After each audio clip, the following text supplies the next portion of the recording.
பாரத பிரதமர் அவர்கள் ராமேஸ்வரம் வந்து புதிய பாலத்தை வெள்ளக்காரனால அமைக்கப்பட்ட பாலத்தில் தான் இத்தனை நாள் நம்ம போய்கிட்டு இருந்தோம். அது எனக்கெல்லாம் கொஞ்சம் நெருடராக தான் இருந்துச்சு. நான் சன்னிதானாகி அந்த பாலத்தில் போகவே இல்லை. அதற்கு பிறகு நரேந்திர மோடி ஒருத்தர் தான் இந்த மேம்பாலத்திற்கு சிறப்பான முறையில் அமைத்து இன்றைய தினம் தமிழர்களுக்கும் சரி இந்தியாவில் வர அத்தனை பேர்களுக்கும் பெருமை சேர்த்துள்ளார். அதற்கு மனமாற என்னுடைய பாராட்டுகளை தெரிவித்துக் கொள்கிறேன். இன்னும் இலங்கை தமிழர்களுக்காக சில கோரிக்கைகள் வைத்து அதையும் நிறைவேற்றிவிட்டார். இலங்கை தமிழர்களுக்கு இலங்கை மீனவர்களுக்கு கைது பண்ணி அத்தனை பேரையும் விடுதலை செய்திருக்கிறார்.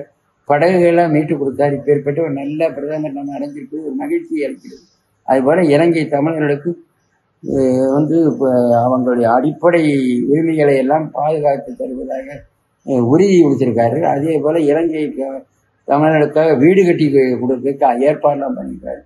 இலங்கையில் வாழ்ற நம் தமிழர்களுக்கும் நிரந்தர தீர்வை ஏற்படுத்துவேன் என உறுதி கூறிய பாரதத்திற்கு மனமார்ந்த பாராட்டு வைத்திருக்காரு. அதே போல இலங்கை தமிழர்களுக்கு தனிநாடு அமைத்து கொடுக்க வேண்டும், அதற்காக ஆவணம் செய்வார் என்ற நம்பிக்கை எனக்கு இருக்கிறது. அவர்களுக்கு என் மனமார்ந்த பாராட்டுகளை வருகின்ற ஆலவா எண்ணல் மீனாட்சி அம்மையுடைய அருளால் மதுரைக்கு அவர்களுக்கு நான் பார்க்கணும்னு உறுதிப்பட்ட முடியல.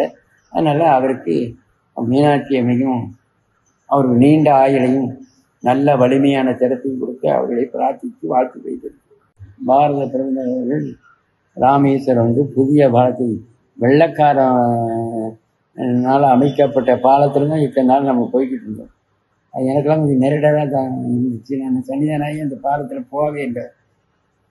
அதற்கு பிறகு நரேந்திர மோடி ஒருத்தர் தான் இந்த மேம்பாலத்திற்கு சிறப்பான முறையில் அமைத்து இன்றைய தினம் தமிழர்களுக்கும் சரி இந்தியாவில் வர அத்தனை பேர்களுக்கும் பெருமை சேர்த்துள்ளார். அதற்கு மனமாற என்னுடைய பாராட்டுகளை தெரிவித்துக் கொள்கிறேன். இன்னும் இலங்கை தமிழர்களுக்காக சில கோரிக்கைகள் வைத்து அதையும் நிறைவேற்றிவிட்டார். இலங்கை தமிழர்களுக்கு இலங்கை மீனவர்களுக்கு கைது பண்ணி அத்தனை பேரையும் விடுதலை செய்திருக்கிறார். படகுகளாக மீட்டுக் கொடுத்தார். இப்பேற்பட்ட ஒரு நல்ல பிரதமர் நம்ம அடைஞ்சிருக்கு, ஒரு மகிழ்ச்சியை அளிக்கிறது. அதுபோல இலங்கை தமிழர்களுக்கு வந்து அவங்களுடைய அடிப்படை உரிமைகளை எல்லாம் பாதுகாத்து தருவதாக உறுதி கொடுத்திருக்காரு. அதே போல இலங்கை தமிழர்களுக்காக வீடு கட்டி கொடுக்க ஏற்பாடுலாம் பண்ணியிருக்காரு.